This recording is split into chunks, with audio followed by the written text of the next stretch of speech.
អរុនសួស្តីជាមួយនឹងអាកាសធាតុក្រោយភ្លៀងមកមេយប់មិញខ្ញុំជឿចិត្តថាអ្នកដែលងើពីព្រឹកទៅធ្វើការឬក៏ធ្វើការហាត់ប្រាណច្បាស់ជាទទួលបានអារម្មណ៍ល្អជាងអ្នកដែលងើពីថ្ងៃហើយអ្នកដែលងើពីព្រឹកច្បាស់ជាទទួលបានថាមពលពិសេសអំពី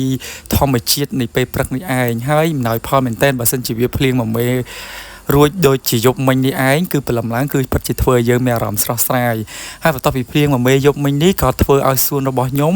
រឹតតែមានសភនភាពលើសដើមដោយសារតែផ្កាតាយ៉ងជាមួយនឹងផ្កាម្ជុលពេជ្រស្វាយវាចាប់ផ្ដើមរីកដេះដាស់បន្ទាប់ពីភ្លៀងរួចដូចរាល់ដងអញ្ចឹងឲ្យតែមេឃភ្លៀងរួចឬក៏យើងស្រោចទឹកដិតដល់វាធ្វើឲ្យផ្កាទាំងពីរនេះបញ្ចេញនូវផ្កាច្រើនមែនតែនហើយមិនមែនតែផ្កាវាធ្វើឲ្យបញ្ចេញនូវក្លិនក្អូបជាពិសេសគឺអាកាសធាតុត្រជាក់បែបនេះវាធ្វើឲ្យមានអតិពលនៃក្លិនហ្នឹងខ្លាំងជាងអាកាសធាតុបែបពេលថ្ងៃ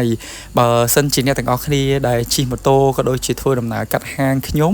ជឿជាក់ថាអ្នកទាំងអស់គ្នាច្បាស់ជាមានអារម្មណ៍ល្អជាមួយនឹងទិដ្ឋភាពផ្កាពណ៌ស្វាយដេះដាស់តែម្ដងបើមិនជឿអ្នកទាំងអស់គ្នាអាចមកដល់សួននគររីកផ្ទាល់បានដោយសារតែវាកំពុងតែរីកអញ្ចឹងសម្រាប់ផ្កាពណ៌ស្វាយនេះគឺវាដិតដាមអារម្មណ៍មែនទែនដោយសារតែពណ៌វាដូចខ្ញុំបញ្ជាក់វីដេអូមុនអញ្ចឹងគឺជាពណ៌ដែលធ្វើឲ្យយើងមានអារម្មណ៍ថាវាយើងដូចនៅពិភពផ្កាជ័រអញ្ចឹងណាជាមួយនឹងផ្កាធម្មជាតិដែលវាមានពណ៌ស្វាយស្រាលហើយ